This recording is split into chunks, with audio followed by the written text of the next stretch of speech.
20 ഉപനിഷത്സാരം. ശ്രീമഹാഗണപതിക്ക് വന്ദനം. സരസ്വതീദേവിക്കും ശ്രീഗുരുമഹാരാജിനും പരദേവതയ്ക്കും ശ്രീ സീതാരാമചന്ദ്രനും വന്ദനം. പരമ്പൊരുളാം സദ്ഗുരു ശ്രീസായീശ്വരന്റെ തൃപ്പാദങ്ങളിൽ പ്രേമഭക്തിപൂർവം അടിയന്റെ പ്രണാമം. ആശ്രയിച്ചവരെ കാത്തരുളുന്ന മഹാപ്രഭോ സായീശ്വര വന്ദനം. വന്ദനം. സത്യത്തിൽ സായീശ്വരന് രൂപമില്ല. അവിടുന്ന് നിരാകാരൻ. ഭക്തന്മാരുടെ പ്രാർത്ഥനയാൽ അവിടുന്ന് രൂപം സ്വീകരിച്ചു. മായയാകുന്ന നടിയോടൊപ്പം അവിടുന്ന് ഈ വിശ്വനാടകവേദിയിൽ ഭംഗിയായി ആടി. ഒരു നിമിഷം നമുക്ക് മനസാശ്രുതിയിൽ പോകാം. ഇപ്പോൾ മധ്യാഹ്ന ആരതി കഴിഞ്ഞ സമയം. സായീശ്വരൻ മസ്ജിദിലെ അരമതിലിനരികെ വന്നു നിൽക്കുന്നു. അവിടുന്ന് കരുണാപൂർവം ഭക്തർക്ക് ഉധി നൽകുകയാണ്. അത്യാനന്ദത്തോടെ ഭക്തന്മാർ സായിതൃപാദത്തിൽ നമിക്കുന്നു. ചിലരുടെ നെറ്റിയിൽ തൃക്കയ്യാളെ അവിടുന്ന് ഉധി തൊടിയിക്കുന്നു. ഭക്തന്മാരിലേക്ക് പ്രേമപ്രവാഹം നടക്കുകയാണവിടെ. സായീശ്വരി വാത്സല്യപൂർവം അരുളുന്നതും കേൾക്കാം. സഹോദര, ചെല്ലൂ, ആഹാരം കഴിക്കൂ, പോകൂ, മുറിയിൽ പോയി വിശ്രമിച്ചു വരിക, ഇങ്ങനെ ഓരോരുത്തരെയും വിളിച്ചു ചൊല്ലി അവിടുന്ന് അയക്കുകയാണ്. ഇനി ഈ രംഗങ്ങളെല്ലാം ഭാവന ചെയ്യാനേ കഴിയൂ. മനസ്സിൽ ഇതെല്ലാം കണ്ട് ആനന്ദിക്കാം. മനസ്സ് ഏകാഗ്രമാക്കൂ. ബാബയുടെ അതിമനോഹരമായ ദിവ്യരൂപം കേശാദിപാദവും പാദാദികേശവും മനസ്സിൽ കാണൂ. പ്രേമപൂർവം ആ ശ്രീചരണങ്ങളിൽ നമിക്കൂ. അതിനുശേഷം നമുക്ക് സായിലീലകൾ കേൾക്കാം. ദാസ്ഗനുവിന് ഒരാഗ്രഹം. ഈശാവാസ്യോപനിഷത്തിന് മറാത്തിയിൽ ഒരു വ്യാഖ്യാനം എഴുതണം. അദ്ദേഹം സംസ്കൃതത്തിൽ പണ്ഡിതനല്ല. ആചാര്യവിദ്യാരണ്യസ്വാമികളെയും സായീശ്വരനെയും ആദരവോടെ ആശ്രയിച്ചുകൊണ്ടദ്ദേഹം ഗ്രന്ഥരചന തുടങ്ങി. പക്ഷേ ഗ്രന്ഥരചന വേണ്ടവിധം പുരോഗമിച്ചില്ല. എഴുതുന്ന വേളയിൽ പല സംശയങ്ങളും മനസ്സിലുദിച്ചു. ആരിൽ നിന്നും അതിനൊന്നും തൃപ്തികരമായ ഉത്തരവും കിട്ടിയില്ല. ഗുരുകൃപയില്ലാതെ തനിക്ക് ഈ ഉപനിഷത്ത് ഗ്രഹിക്കാനോ എഴുതാനോ സാധിക്കില്ലെന്ന് ദാസ്ഗനുവിന് മനസ്സിലായി. അങ്ങനെയിരിക്കെ അദ്ദേഹത്തിന് ഷിർദിയിൽ പോകേണ്ടതായി വന്നു. മസ്ജിദിലെത്തി സായീശ്വരന്റെ തൃപ്പാദങ്ങളിൽ ശിരസർപ്പിച്ചു. സന്തോഷത്തോടെ ബാബ തിരക്കി, നീ സന്തുഷ്ടനല്ലേ? കാര്യങ്ങളെല്ലാം നന്നായി നടക്കുന്നില്ലേ? അവിടുത്തെ അനുഗ്രഹത്തിൻ കീഴിൽ ഞാൻ കഴിയുമ്പോൾ എനിക്കെന്ത് അസന്തുഷ്ടിയാണ് പ്രഭോ. ബാബയുടെ തൃപ്പാദം തടവിക്കൊണ്ടിരിക്കെ ദാസ്ഗനു ഈശാവാസ്യോപനിഷത്തിലെ താൻ നേരിടുന്ന സംശയത്തെക്കുറിച്ച് ചോദിച്ചു. ഭക്തന്റെ വിഷമതകളെല്ലാം കേട്ടുകഴിഞ്ഞ് പ്രഭു കരുണാപൂർവം അരുളി, വിഷമിക്കാതിരിക്കൂ. ഇക്കാര്യത്തിലെന്ത് പ്രയാസം? നീ മടങ്ങിപ്പോകുമ്പോൾ കാക്കയുടെ വീട്ടുവേലക്കാരി നിന്റെ സംശയം തീർത്തുതരും. കാക്ക ഭാവു സാഹേബ് ദീക്ഷിത്, ബാബയുടെ പ്രിയ ഭക്തന്മാരിൽ ഒരാൾ. ഒരിക്കലും പ്രതീക്ഷിക്കാത്ത മറുപടിയായിരുന്നു അത്. ഗഹനമായ ആധ്യാത്മിക തത്വം ഒരു വീട്ടുജോലിക്കാരി എങ്ങനെ വിശദീകരിക്കാനാണ്? അവിടെ ഉണ്ടായിരുന്നവരൊക്കെ ബാബ തമാശ പറഞ്ഞതായി കരുതി. ദാസ്ഗനു പക്ഷെ അങ്ങനെ നനച്ചില്ല. സായീശ്വരന്റെ തിരുനാവിൽ നിന്നും വീഴുന്നതെല്ലാം സംഭവ്യമാണെന്ന് ദാസ്ഗനുവിന് ഉറപ്പായിരുന്നു. അതൊരു സത്യം മാത്രം. ബാബ എന്തരുളിയാലും അത് സംഭവിക്കുക തന്നെ ചെയ്യും. ദാസ്ഗനു യാത്രയായി. സായീശ്വരന്റെ വാക്കുകളിലുള്ള വിശ്വാസം മൂലം അദ്ദേഹം കാക്കാസാഹബ് ദീക്ഷിതിന്റെ ഗൃഹത്തിലെത്തി. അന്നു രാത്രി അവിടെ തങ്ങി. നേരം പുലർന്നു. ഒരു പെൺകുട്ടിയുടെ ശ്രുതിമധുരമായ ഗാനം കേട്ടാണ് ദാസ്ഗനു ഉണർന്നത്. മനോഹരമായ ഗാനം. അദ്ദേഹത്തിന്റെ മനം ആ ഗാനത്തിന്റെ വരികളിലുടക്കി. അദ്ദേഹത്തിന്റെ സംശയങ്ങൾക്കുള്ള ഉത്തരം ആ ഗ്രാമീണ പെൺകുട്ടിയുടെ നാടൻ ശീലുകളിൽ നിറഞ്ഞു നിൽക്കുന്നുണ്ടായിരുന്നു. അദ്ദേഹം അതീവ ശ്രദ്ധയോടെ പാട്ട് ശ്രദ്ധിച്ചു. എത്ര മനോഹരമായ സാരി! ഏഴഴകുള്ള ചുവന്ന സാരി, സുവർണ്ണ നൂലിട്ട സാരി, ചിത്രവേലകൾ നിറഞ്ഞതൊരു സാരി, കൊതിവരുന്നൊരു മുന്താണിയുള്ള സാരി.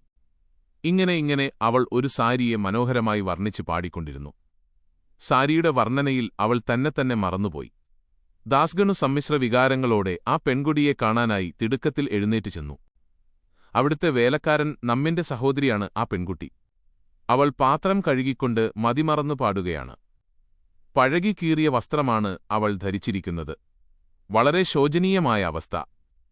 പക്ഷെ അതൊന്നും അവളെ ബാധിക്കുന്നില്ല. അവൾ തികഞ്ഞ ആഹ്ലാദത്തിൽ. അതിമനോഹരമായ സാരിയാണ് അവളുടെ സ്വപ്നത്തിലുള്ളത്. ധരിച്ചിരിക്കുന്ന മോശം സാരിയെ ചൊല്ലി അവൾ ദുഃഖിതയല്ല. ദാസ്ഗനു അവൾക്ക് സാരി വാങ്ങിക്കൊടുക്കാനുള്ള ഏർപ്പാട് ചെയ്തു. സാരി കിട്ടിയപ്പോൾ അവളുടെ ആഹ്ലാദത്തിമിർപ്പ് കാണേണ്ടത് തന്നെയായിരുന്നു. പട്ടിണി കിടന്ന് വലഞ്ഞവന് വിഭവസമൃദ്ധമായ സദ്യ ലഭിച്ചപ്പോഴുള്ള സന്തോഷം കണക്കെ. പിറ്റേ ദിവസം അവൾ അതുടുത്തു വന്നു. അവിടെയൊക്കെ പൂമ്പാറ്റയെപ്പോലെ പാറി പറന്നു നടന്നു.